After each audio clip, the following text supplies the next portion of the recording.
Josh George here, talking a little realignment, making some preseason predictions for the Pac-12 as well. Like, subscribe, comment on what you think down below about what I'm saying about the realignment, about the predictions.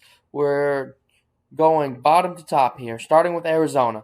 Look, Arizona projects to start 4 starters on offense, including Noah at quarterback. And it could be very interesting as they were 101 in total offense last season, but only allowed 371 yards on average on defense per game, best since 2010, and 8 starters back on defense. But I don't think it's quite all there yet. I've got them 1-11 and 1-8 in conference play. Now, to Stanford. Look, another thing to comment down below with Stanford is David Shaw on the hot seat. Tanner McKee is a redshirt sophomore and projected to go to the NFL. He's 6'6", and they did lose their star running back Austin Johnson to USC, but they still have 10 starters returning on offense, an offense that was 122nd in total offense, but inexperienced on defense. Look, Stanford is also interesting in the realignment business because they're not projected to be in the Big Ten. They're not projected to be picked up by the Big 12. And the rumor mill is, well, where are they going to go? They are a high academic team. So the truth is, I see them forming their own mini conference with some other teams.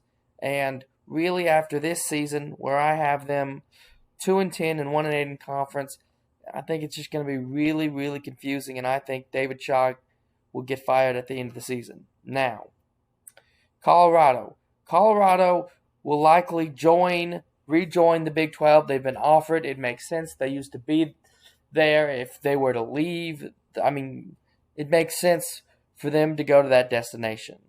They're 83rd in the power rankings, but have really good matchups as they are a run-stopping defense. Stop the run first. One of the best D-lines in the Pac-12, including Guy Thomas, who is projected to lead the Pac-12 in sacks this season. And Chris Wilson at defensive coordinator really puts emphasis on stopping the run, but they were dead last in the Pac-12 in offense. If you can't score, you can't win. So when it comes down to it, I've got them 4-8 and 1-8 in conference play. Now, Cal Berkeley. Again, they're one of those teams that's being left at the altar. Nobody knows where they're going to go. Really, maybe the Mountain West absorbs some of these teams or something, and they go into wind up in a small conference or wind up independent. I can see something like that happening. They only have 7 total starters back, even though they're 8th in the 247 talent composite. They have a quarterback duel between Jeremiah Hunter and Monroe Young. Their best player is their center, their snapper, Matthew Kendrick, and they were 61st in rushing offense last season and plus 10 in turnover margin, which was 12th in the nation on defense. But that inexperience, man, I think that's going to hurt in some of these closer games. I've got them 5-7 and 3-6 in conference play. Now to Washington State. Washington State was 5th in points per game, and second in the Pac-12 in total yards. And that's thanks to Eric Morris. Eric Morris was born 1985 on October 26th. He was the head coach at Incarnate Word before taking the offensive coordinator job under Jalen Dickert, who's only 3-3. But Morris has averaged 40 points per game. The biggest problem, though, is Washington State was 107th in rushing defense. Therefore, I would expect them to score a lot of points because despite Morrison's air raid offense that comes from Dana Holgorsen, Mike Leach, and is a run first air raid like similar to Lincoln Riley's at OU, can't stop a nosebleed.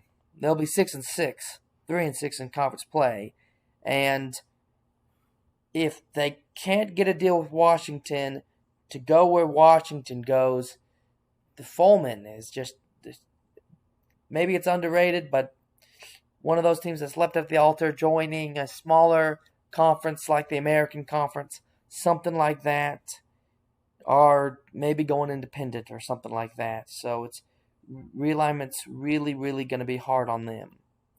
Oregon State. Now, while I'm on the realignment thing, they're a team that's left at the altar, and I can tell you why. It's their stadium only holds 27,000, and when you're looking at Big Ten, SEC, even Big 12, it just doesn't fit in. That's what needs to change. Look, they were 7-6 last season, but they have 0 4- and 5-star talent. They do have Chase Nolan back, who passed for 2,667 yards last season, and 8 starters back on defense, on a defense that was 60th in scoring defense last year. Look, it's just comes down to it. They're decent. They'll go 6-6 and 4-5. UCLA. Look, they were the best in the Pac-12 versus the spread. Oregon was the worst, if that helps. DTR is back once again, and they were 11th in the nation in first down offense, 12th in the nation in scoring offense.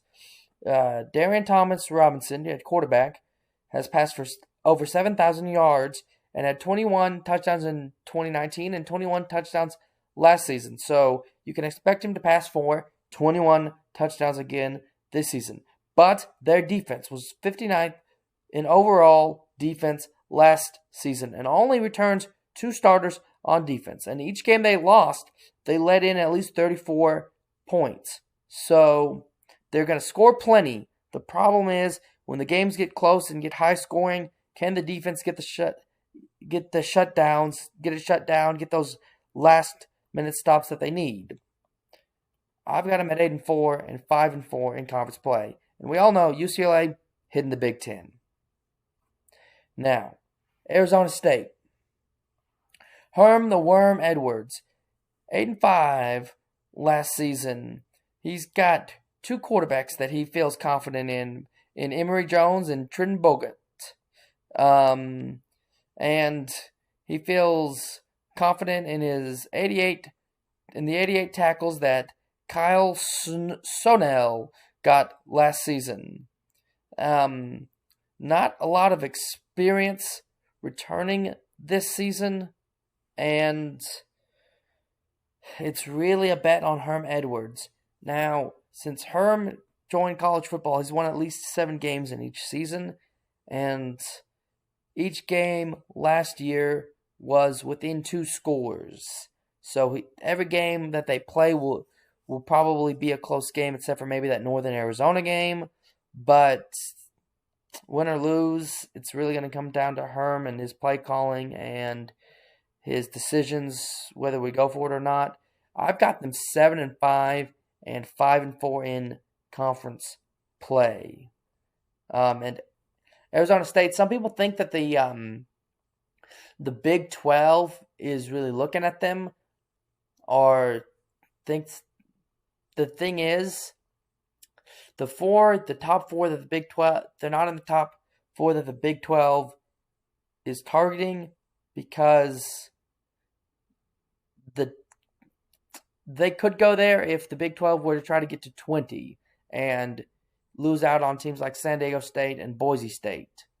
But is Tempe the market that the Big 12 really wants? And does Arizona State want to try to stay with some of these other Pac-12 teams if they think that they're going to a smaller market, which the Big 12, I mean, it may wind up being a group of 5 teams, so to speak. So it's really unknown what their path is. Now, to Washington. Kellen Doran, the most underrated first-year head coach in major college football this year, new hire. He's actually 79-9 when coaching college football with an 89% winning percentage at NAIA. He was 17 and 2 in playoff games in NIAA play. He's won 3 national championships at that level. Now, his top freshman is Ryan Auden at tight end, a giant freshman. And I know this team was 4-8 last year, but they were number 1 in passing defense, even though they were 107th in scoring offense. And this offense is going to look very similar to the pro-style hyper attack at Tennessee. And Ryan Grubb, who led Fresno State to 14th in total offense last season, and they brought in some other guys on defense from Fresno State last year, who was 23rd in total defense, is just, I think they're going to improve tremendously. I think they're going to be the turnaround that just surprises and shocks college football. They were 118th in turnovers last year. That's something that DeBoer puts an emphasis on. That's how he's got a lot of his wins. And this team had the number 1 defensive back team last season, and yet struggled with turnovers. That turns around. That is huge. Now, where will they be in 2023, 2024? Look, Seattle's, I think the Big Ten is going to cave. Seattle's a big TV market. They've hosted 2 World Fairs, things like that. And I think a good season, a big turnaround, I've got them 9-3 and 7-2 this season, will really bolster them. Now, how they fare against Michigan State in that matchup, huge as well. Now, USC. Look, the Trojans were the number 1 team in the portal. They got Lincoln Riley, Caleb Williams, Mario Williams. They only returned 5 starters on offense, and those are their offensive line. Now, the biggest drawback is they were minus 100. They gave up 166 yards in sacks last season. So that could be huge. Lincoln Riley averaged 32 points in conference play last season. But Phil Steele has their quarterback room is number 3 in the nation. Their running back room is number 9 in the nation. And their wide receiver room is number 1 in the nation. And I think that they're going to have the best offense. You can expect 32 to 40 points each game this season, or more than that. Now, Alex Grinch, defensive coordinator, came with Lincoln from OU. He's kind of, in the Big 12, he was kind of close to David Aranda, Chris Kleiman, and those are kind of guys that Lincoln Riley's offense kind of struggled against. But when Alex Grinch got to OU, OU's defense was 122nd in the nation in passing defense. When he left, they were 109th in passing defense. So that is where he struggles the most, and where with so many passing offenses, that's where USC is going to struggle this year. But that offense, if you're getting 32 to 40 points, you're going to score enough to win a lot of games. It's going to be one of those every game's 40 to 45 kind of a thing, And I think Notre Dame schemes really well against them, and I think a trip to Sac Lake City could spell danger. And of course, in 2024 they'll be in the Big Ten. I've got them at 10-2 and 8-1 in conference play. Now to the Oregon Ducks. Dan Lanning from Georgia, defensive guy. He spent 4 years at Georgia, and Georgia was in the top 5 in rushing defense there. And Oregon last season was 53rd in rushing defense, even with Calvin Thibodeau at defensive line. Now, they do return 7 starters on that defense, and I think they're going to be much improved and be a run-stop first team. And they were 25th in turnovers. So they're going to be a team that gets a lot of turnovers again this season. Now, Kenny Dillingham, offensive coordinator, drew in Bo Nix to compete with Ty Thompson at quarterback. Bo has 7,251 yards, but his completion percentage was 59%. And he rushed for 168 yards and only 4 touchdowns. Now, Dillingham is going to implement some Wildcat, and he's probably going to rotate Ty and Bo some, and he's going to run a 2-back set a lot of the time. So Shane Dollars, Brian Cardwell, Jordan James are all going to get carries from time to time, and they're projected as the number 1 rush team in the Pac-12 next season, which I think fits in well with the Big Ten. And I think if Washington gets into the Big Ten, they get into the Big Ten. And, well, next season, I've got them 10-2, 8-1 in conference play. Now, to the Utes. Like I said, Morgan Scaley bringing back Sac Lake City as they were 27th in total defense, 13th in rush defense. Cam Rising threw 20 touchdowns and only 5 interceptions last year. And they're number 1 in returning production in the Pac-12. A team that started 1-2 last year, wound up 10-4, and a really close bowl game against Ohio State that they lost 45-48. Look, Utah, if their biggest rival is BYU, put that in the comments. I think it is. BYU's going to the Big 12 in 2023. Utah will wind up soon enough in the Big 12. Now, I think this season will also boost the brand as they go 10-2 and 8-1 in conference play. Now, Utah and Oregon will face off in the conference championship game. According to Winsipedia, Oregon leads the series 23-12, but Utah smacked them twice last season. Utah has a formula. If Oregon cannot stop the run, which we'll see, I think they can. I think it's going to be much closer, but my gut just says Utah wins, and Utah goes 11-2. Oregon goes 10-3. This was Josh George with my Pac-12 preseason preview for 2022.